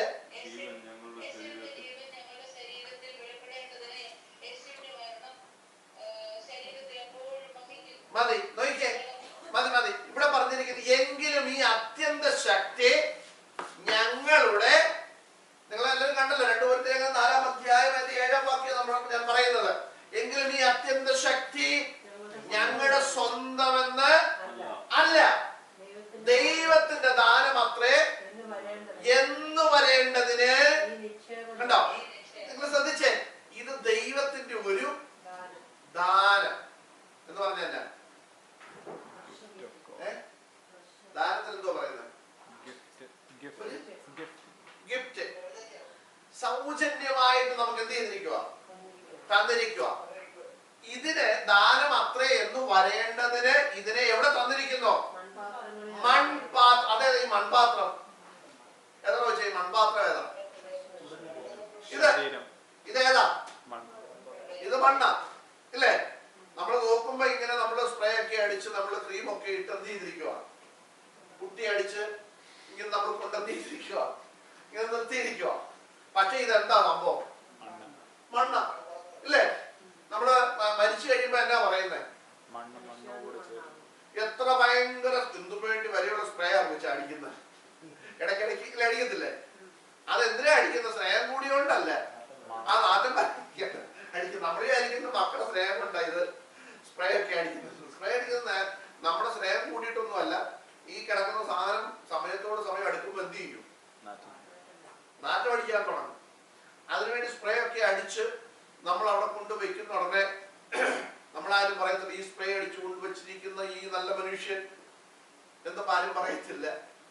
ഈ ശവം അങ്ങോട്ട് കൊണ്ടുവച്ചു പറയുന്നത്, മനുഷ്യ നിന്നെ മണ്ണിൽ നിന്നെടുത്തത് കൊണ്ട് നീ എങ്ങോട്ട് ചേരും? മണ്ണിലേക്ക് തന്നെ ചേരും അല്ലേ എന്ന് പറഞ്ഞിച്ച് പറയുന്ന പാസ്റ്റർ തന്നെ ആദ്യം കുറെ മണ്ണം തീരും, ഭാര്യ അതിന്റെ പുറത്തോട്ട് ഇടും. നമ്മളാരും പറയത്തില്ല പാസ്റ്റർ മണ്ണൊന്നും ഇപ്പൊ ഇടല്ലേ എന്ന് പറയൂ. മണ്ണിടുമ്പോ ഇവിടുത്തെ അടക്കത്തിന് നിങ്ങൾ പോയി കഴിഞ്ഞാൽ അവര് പ്രത്യേക ഒരു ഇതിനകത്ത് കണ്ടിട്ടില്ലേ മണ്ണ് കൊണ്ടുതരും നമുക്ക്. കാരണം നമ്മൾ പറയും മണ്ണ് വേണോ, കാരണം ഇവിടുത്തെ മണ്ണ് നമുക്ക് വരാൻ പറ്റാത്തത് കൊണ്ട് പ്രത്യേക ഒരു പാത്രത്തിൽ അവര് മണ്ണ് പൊടിമണ്ണ് കൊണ്ടുവന്നിട്ട് നമുക്ക് തരും. നമ്മളെല്ലാം എന്ത് ചെയ്യും? വാരിയിടും. കാരണം ഇതെന്താ? മണ്ണിലേക്ക് ചേരാൻ പോവാ. അതിന്റെ തുടക്കം എന്ന നിലയിൽ നമ്മൾ തന്നെ ആദ്യം എന്ത് ചെയ്തു? നമ്മുടെ ഏറ്റവും സ്നേഹമുള്ള അപ്പന്റെ അമ്മയുടെ ഒക്കെ ആണെങ്കിലും നമ്മൾ ആദ്യം കുറെ മണ്ണും ചെയ്യും, വാരിയിട്ട് കൈയും തുടച്ചേച്ച് നമ്മൾ തിരിച്ചു വന്ന് കവർ മേടിച്ച് എവിടെ പോകും അല്ലെ? നമ്മുടെ നാട്ടിൽ ഇപ്പൊ കവർ സിസ്റ്റം ആണ്. ഇപ്പോഴുള്ള നേരത്തെ കവർ സിസ്റ്റം ആയത്. ഒരു മഞ്ഞ, ഒരു പഴം, ഒരു ഏത്തക്ക പപ്സ് ഇത്രയും ഒരു കവറിനകത്തിട്ട് പിന്നെ ഒരു കൊച്ച് ജ്യൂസും തരും. ഇത് മേടിച്ചോണ്ട് വീട്ടിൽ വെക്കണം. എന്തിനാ? അച്ഛനെ അടക്കിയ സന്തോഷത്തില് നമുക്കെല്ലാം എന്ത് ചെയ്തിരുന്നു? കവറ് പാസ്റ്റർമാർക്കെല്ലാം സ്വത്രാക്ഷ്യം കൊടുത്ത് വിടുന്നു. നോക്കിയേ, ഞാൻ പറഞ്ഞത് ഇവിടെ പൗലോസ് പറയുകയാണ് ഈ അത്യന്ത ശക്തി. ഇംഗ്ലീഷ് എടുത്തിട്ട്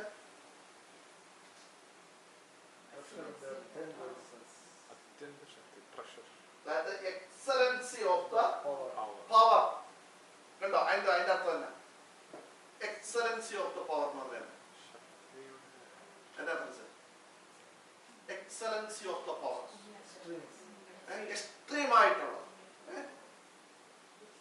ഏറ്റവും ഇതിനപ്പുറത്ത് വേറൊരു ശക്തിയെന്ന് പറയാനില്ല. അത്യുന്നതം എന്നൊക്കെ നമ്മൾ പറയുന്നത്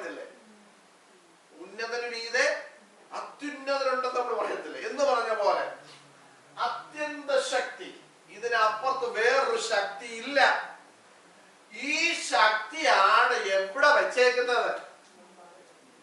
നമ്മുടെ ഈ മൺകൂടാരത്തിനകത്ത് വെച്ചിരിക്കുന്നത്. പൗലോസ് പറയുക, ഈ അത്യന്ത ശക്തി ഞങ്ങളുടെ സ്വന്തമെന്ന് അല്ല. ഒരു കോമ ഇട്ടിട്ട് പറയുക, ദൈവത്തിന്റെ ദാനമത്രേ എന്ന് വരേണ്ടതിന് ഈ നിക്ഷേപത്തെ എന്ത് ചെയ്തിരിക്കുന്നു? മൺപാത്രങ്ങളിൽ ആകുന്നു ഉള്ളത്. ശ്രദ്ധിച്ചോണം. അപ്പൊ ഈ സാധനം പോയാൽ പിന്നെ നമ്മൾ പിന്നെന്തുവാ? മനസ്സിലായോ നിങ്ങൾക്ക്? ഈ സാധനമില്ലേ, ഇത് ഇത്രയും പോയാൽ നമ്മുടെ നാട്ട് ഇതും വെസൽസ്, ഈ സാധനമാണ്. ഇതിന് പ്രത്യേകിച്ച് പിന്നെ എന്തില്ല, വിലയൊന്നും ഇല്ല. വില ഇല്ലെന്ന് നമ്മൾ പറയണ്ട. ഒരു എത്ര രൂപ? 20 രൂപ, 25 രൂപയുടെ കണ്ട് സാധനം നമ്മുടെ ശരീരത്തിൽ എത്ര മനസ്സിലായി? 28 രൂപ. അത്രയും വിലയുണ്ടോ? നമ്മൾ ഈ വണ്ടിയൊക്കെ ഇവിടെ സ്ക്രാപ്പിന് കൊടുക്കുന്ന പോലെ. എത്ര വിലയുള്ള വണ്ടിയാണെങ്കിൽ 150 കൊണ്ടവർ എന്ത് ചെയ്യുന്നു തരും എന്ന് പറഞ്ഞാൽ 28 രൂപയുടെ വിലയുള്ളൂ. ഏതിന്? അത് എന്തിന്റെ വിലയാണ് മനസ്സിലായി? എല്ലാം കൂടെ കിട്ടുന്നതാണ് 28 രൂപ. ശ്രദ്ധിച്ചേ. അപ്പൊ ഇന്ന് നമുക്ക് വിലയുള്ളതായി തീർന്നത്, കർത്താവ് പറയുന്നില്ല, നീ എനിക്ക് വിലയേറിയവനും മാന്യനുമാണ് എന്ന് കർത്താവ് നമ്മളെ പറയുന്നത് എന്തുകൊണ്ടാണെന്ന് ചോദിച്ചാൽ, ഈ അത്യന്ത ശക്തി നമ്മുടെ മേൽ കർത്താവ് എന്ത് ചെയ്തു? തന്നു. അല്ലെങ്കിൽ നമ്മളെ ദൈവം മക്കളാക്കി എന്ത് ചെയ്തു? തീർത്തു. ഇതെല്ലാം നമ്മിൽ നിന്ന് മാറിക്കഴിഞ്ഞാൽ നമ്മൾ ആരാ? വെറും മൺപാത്രം. അപ്പൊ ശ്രദ്ധിച്ചേ ദൈവമക്കളെ, ഇന്ന് പകൽക്കാലം ഓർക്കണം, പൗലോസ് പറയുകയാണ്, പൗലോസിനെ കുറിച്ച് ദൈവത്തിന്റെ പരിശുദ്ധാത്മാവ് അനന്യാസിനോട് പറഞ്ഞ വിഷയം നമ്മൾ പഠിച്ചു വന്നത്. അനന്യാസിനോട് പറയുകയാണ്, അനന്യാസെ നീ പോയി ഇവന് വേണ്ടി പ്രാർത്ഥിക്കണം. ഉടനെ പറഞ്ഞ്, കർത്താവേ, ആ മനുഷ്യൻ എന്തെല്ലാം ദ്രോഹമാ ദൈവമക്കൾക്ക് വേണ്ടി ചെയ്തത്. യെരൂശലേമിലുള്ള ഈ ജനത്തിന് വേണ്ടി എതിരായിട്ട് അവൻ എന്തെല്ലാം ചെയ്തു. ഉടനെ സ്വർഗത്തിലെ ദൈവം പറഞ്ഞു, നീ പോ, അവൻ എന്റെ നാമം രാജാക്കന്മാരുടെ മുൻപിൽ, ജാതികളുടെ മുൻപിൽ, ഇസ്രായേൽ മക്കളുടെ മുൻപിൽ വഹിപ്പാൻ ഞാൻ തിരഞ്ഞെടുത്തിരിക്കുന്ന ഒരു പാത്രമാണ്. ഇത് പൗലോസിന് എപ്പോഴും അറിയാം, ഞാൻ ആരാ? ഒരു പാത്രമാണ്. എന്റെ ഈ പാത്രത്തിനകത്തോട്ട് എന്ത് വീഴുന്നോ അതിനനുസരിച്ചാണ് എനിക്ക് എന്ത് വരുന്നത്? മാന്യത വരുന്നത്, വില വരുന്നത്. മനസ്സിലായോ ദൈവമക്കളെ? ഇന്ന് പകൽക്കാലം ഓർക്കണം, പരിശുദ്ധാത്മാവിനെ നിങ്ങളുടെ ഉള്ളിൽ ഇല്ലെങ്കിൽ നിങ്ങൾ ആരാ? നിങ്ങൾ ശൂന്യമാ.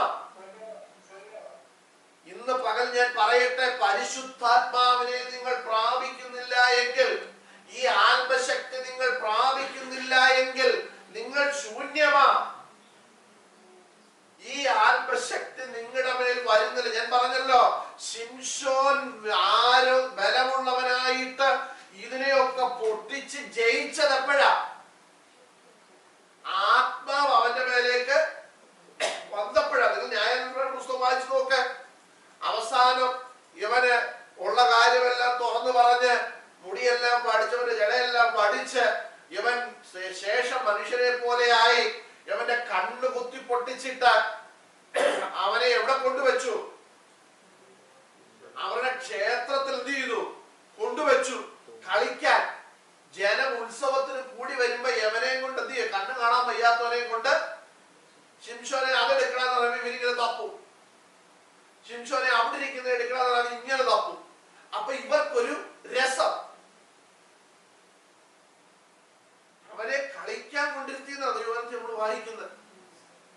അവിടെ ഇരുന്നു കൊണ്ട് ശിംശോൻ കരഞ്ഞു, ദൈവത്തോട് പറഞ്ഞു, ദൈവമേ, ഒരവസരം കൂടി എനിക്ക് തരണം, ഒറ്റ അവസരം എനിക്ക് തരണമെന്ന് പറഞ്ഞു. അല്ലേ? അപ്പൊ കരഞ്ഞ് ദൈവത്തോട് പറഞ്ഞു, ദൈവമേ, എനിക്ക് തെറ്റുപറ്റി, എനിക്ക് ഒരവസരം. നോക്കി, കണ്ണ് പൊട്ടിയപ്പോ ദലീല എവിടെ പോയി? നോക്കിയേ, ലോകത്തിന്റെ സ്നേഹവും ലോകത്തിൽ നിന്ന് നിങ്ങൾക്ക് കിട്ടുന്ന സ്നേഹവും ഇത്രയേ ഉള്ളൂ. നിങ്ങളുടെ ശക്തി നിങ്ങളിൽ നിന്ന് പോയി കഴിഞ്ഞാൽ ലോകത്തിന് പോലും നിങ്ങളെ പിന്നെ വേണ്ട. ഞാൻ ഉദാഹരണം നിങ്ങളോട് പറയാം. ഭയങ്കര ശക്തിയായിട്ട് ശുശ്രൂഷിക്കുന്ന ഒരു ശുശ്രൂഷകൻ, നാട്ടുകാർക്കെല്ലാം അറിയാതെ ഭയങ്കര പേര് കേട്ട ആളാണ്. ഈ പുള്ളി എന്തെങ്കിലും ഒരു വിഷയത്തിൽ പിടിക്കപ്പെട്ട് ജയിലിലായാലും ഈ ജനം എന്നാ പറയും? നിങ്ങളത് ചിന്തിച്ചു നോക്കിയേ. അതിന് ഒരു ഉദാഹരണം ബൈബിളിൽ തന്നെ ഞാൻ നിങ്ങൾക്ക് തരാം. പൗലോസ് പൗലോസ് അപ്പോസ്തലപ്രവൃത്തി നമ്മള് അവസാന അധ്യായത്തിലേക്ക് വരുമ്പോഴേ ഈ പൗലോസ് ഒക്കെ കപ്പൽ ഛേദത്തിലാകപ്പെട്ടു, ഇല്ലേ? കപ്പൽ അപകടത്തിൽപ്പെട്ടു. ചെന്നിട്ട് ഇവരെവിടെ കയറി? ആർക്കുണ്ടോ ഓർമ്മയുണ്ടോ? മെലിത്ത ദ്വീപിൽ എന്ത് ചെയ്തു? ചെന്നു.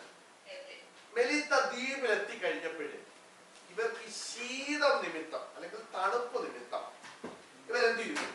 കുറെ വിറകൊക്കെ പെറുക്കി തീയിട്ടു, അല്ലെ? തീയിട്ടപ്പോ എന്നാ സംഭവിച്ചേ? ഒരാണല് കയറി ചൂട് നിമിത്തം ഈ പൗലോസിന്റെ കയ്യെ കയറി ചുറ്റി.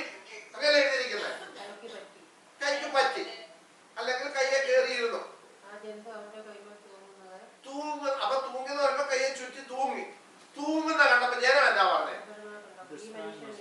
ഈ മനുഷ്യൻ ഒരു കുലപാതകൻ, സംശയം ഒന്നുമില്ല. ഇവൻ ആരാ? കാരണം ഈ കപ്പലിൽ കൊണ്ടുവന്ന പുള്ളികളൊക്കെ ആരാ? ഈ കപ്പലിൽ വന്ന പുള്ളികൾ ആരാ? എല്ലാം ക്രിമിനൽസാ.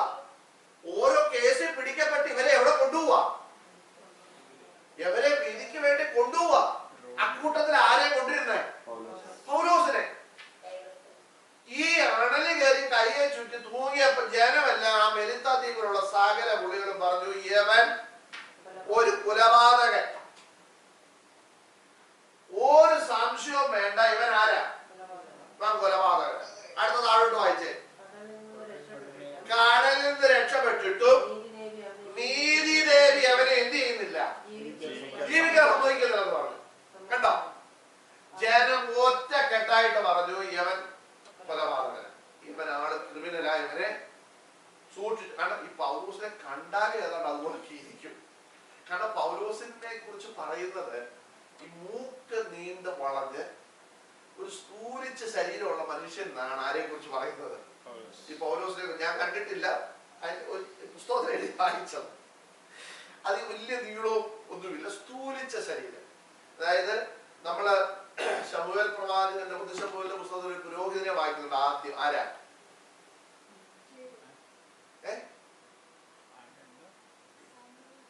ശമൂവേലിന്റെ പുസ്തകം 1-2 അധ്യായം പഠിക്കുമ്പോൾ നമ്മള് ഒഫ്നിയും ഫിനെഹാസിന്റെ ഒരു അപ്പൻ ഏലി പുരോഹിതൻ, ഏലി പുരോഹിതന്റെ ശരീരത്തെ കുറിച്ച് പറഞ്ഞ സ്തൂലിച്ച ശരീരമുള്ളവൻ. നിങ്ങൾ ആ വാക്യം ഒന്ന് എടുത്തേ.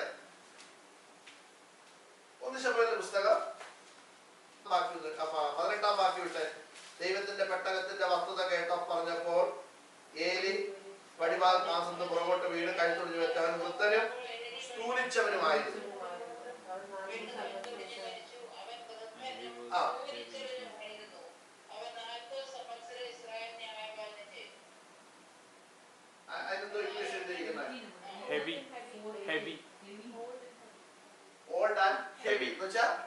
നീളം വലുതായിട്ടില്ല, പക്ഷെ നല്ല വണ്ണമുള്ള. പൗലോസിനെ കുറിച്ച് ഏതാണ്ട് അങ്ങനെയാ പറയുന്നത്. അത് സത്യമാണോ കള്ളമാണോ എനിക്കറിയത്തില്ല. സ്തൂലിച്ച ശരീരമുള്ള ഒരു മനുഷ്യൻ ആയിരുന്നു എന്നാണ് പറഞ്ഞത്. മൂക്കൊക്കെ ഇങ്ങനെ വളഞ്ഞ്.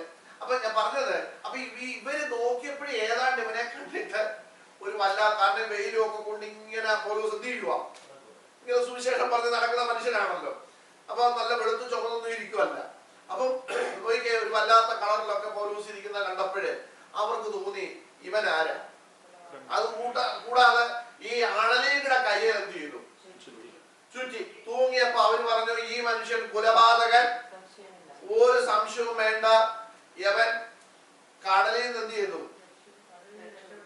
രക്ഷപ്പെട്ടിട്ട് നീതിദേവി അവനെ ജീവിക്കാൻ എന്ത് ചെയ്യുന്നില്ല, സമ്മതിക്കുന്നില്ല. അടുത്തത് ഇവൻ ഇപ്പൊ ചത്ത് വീർത്ത് ഇവൻ വീഴുമെന്ന് അവര് പ്രതീക്ഷിക്കുന്ന നോക്കി നിൽക്കും അല്ലെ, അങ്ങനെ എഴുതിയിരിക്കുന്ന.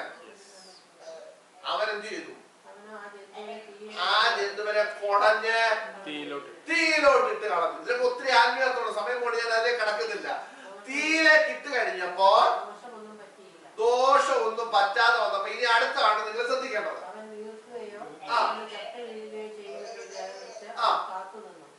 വളരെ നേരം കാത്തു നിന്നിട്ടും അവന് ആപത്തൊന്നും സംഭവിക്കുന്നില്ല. അവനൊരു ദേവൻ എന്ന് പറഞ്ഞു. ഈ പുള്ളികൾ ഇതുവരെ എന്നാ പറഞ്ഞേ? യവൻ ക്രിമിനലാണോ പ്രശ്നം? യവൻ ആരാ? യവൻ കൊലപാതകൻ തന്നെയാണ്, ഒരു സംശയമില്ലെന്ന് സംശയം വരെ തീർത്തവര് പറഞ്ഞു. ഇവൻ ആരാ? കൊലപാതകൻ. ഈ ജനം എനിക്ക് തോന്നുന്നു ഒരു അരമണിക്കൂർ മാക്സിമം ആയി കാണുമായിരിക്കും ഇല്ലേ? അവരിങ്ങനെ നോക്കി ഇവൻ ഇപ്പം വീർത്ത് ഇപ്പം, കാരണം അണലി അടിച്ചേക്കുന്നത്, അണലി കടിച്ചാൽ പിന്നെ രക്ഷയില്ല. ഇപ്പൊ എന്ത് ചെയ്യും? വീഴും നോക്കിയിരുന്നു. അരമണിക്കൂർ കൂട്ടിക്ക് അല്ലെങ്കിൽ 1 മണിക്കൂർ കഴിയുമ്പോ ഈ ജനം തന്നെ പറയുക ഇവൻ ആരാകുന്നു? ഇവനൊരു ദേവനാകുന്നു. ഇത്രേ ഉള്ളൂ ദൈവമക്കളെ ജനത്തിന്റെ പുകഴ്ച. മനസ്സിലായോ? നല്ല പ്രസംഗമാണെന്നൊക്കെ ജനം പുകഴ്ത്തിയാലും ഒറ്റ കേസ് കെട്ട് വന്നാ മതി, ഈ ജനം തന്നെ പറയുക ഇവൻ ഈ പ്രസംഗമൊക്കെ പ്രസംഗിച്ചോണ്ട് ഇതായിരുന്നു അവന്റെ മനസ്സില് ഇരുന്ന. അപ്പൊ ഇവൻ അവിടെ പോയത് ഇതിനാണ്. ഇനി ഈ പാവം എവിടെങ്കിലും വെച്ച് ഈ പാവത്തിന് ഒന്ന് കണ്ടിരുന്നെങ്കിൽ ഇവര് പറയും അന്ന് ഞാൻ ഇവനെ ഇന്നടുത്ത് വെച്ച് കണ്ടു. അപ്പൊ ഇതിനാ അവൻ അവിടെ പോയത്. പുള്ളി അതിലൊന്നും അല്ല അവിടെ പോയത്. പാവം എന്തോ ആവശ്യത്തിന് എതിരെയോ നടന്നു പോയപ്പോ ജനം എന്ത് ചെയ്തു? അതും ജനം എന്ത് ചെയ്തു? ഏതുമായിട്ട് കണക്ട് ചെയ്തു? ഈ പ്രശ്നമായിട്ട് കണക്ട്. നോക്കിക്കേ, ഇത്രേ ഉള്ളു ജനം. എടാ ഇത്രയും സമയം ഇവൻ കൊലപാതകനാണ്, ഒരു സംശയവുമില്ല. കടലിൽ നിന്ന് രക്ഷപ്പെട്ടിട്ട് നീതിദേവി അവനെ ജീവിക്കാൻ അനുവദിക്കുന്നില്ല എന്ന് പറഞ്ഞ ജനം അരമണിക്കൂർ കഴിഞ്ഞപ്പോൾ പേര് മാറ്റിയിട്ട് പറഞ്ഞു ഇവൻ ആരാണ്? ഇവനൊരു ദേവനാണ്. ഞാനിത് എന്തിനാ പറഞ്ഞെന്ന് ചോദിച്ചാൽ ജനത്തിന്റെ പുകഴ്ച ഇത്രയേ ഉള്ളൂ. പരിശുദ്ധാത്മാവ് നിന്നെ വിട്ടുപോയാൽ, ആത്മാവിന്റെ ശക്തി നിങ്ങളുടെ മേൽ നിന്ന് പോയാൽ, ദൈവ സാന്നിധ്യം ദൈവമക്കളെ കുഞ്ഞുങ്ങളെ നിങ്ങളുടെ മേൽ നിന്ന് വിട്ടുപോയാൽ നിങ്ങൾ വെറും പാത്രമാവിന്റെ, മനസ്സിലായോ? നിങ്ങൾ ഒന്നുമില്ല. 13-ാം അധ്യായത്തിൽ നമ്മൾ വായിക്കുന്നത്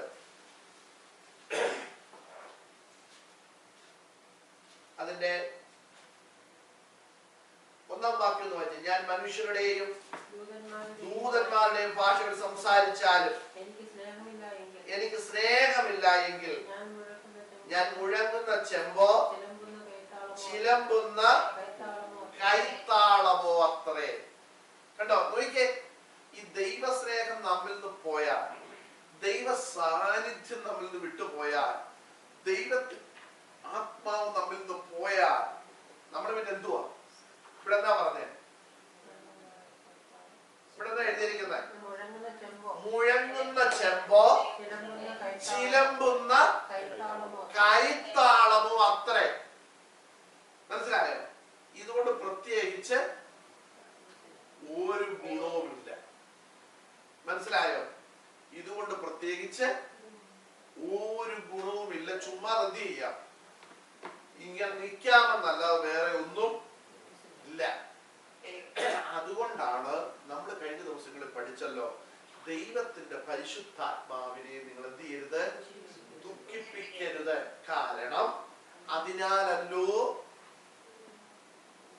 ബാക്കിയെന്താ പ്രാവശ്യം വാക്യം വീണ്ടെടുപ്പ് നാളിലേക്ക് നിങ്ങളെ മുദ്രയിട്ടിരിക്കുന്നത്.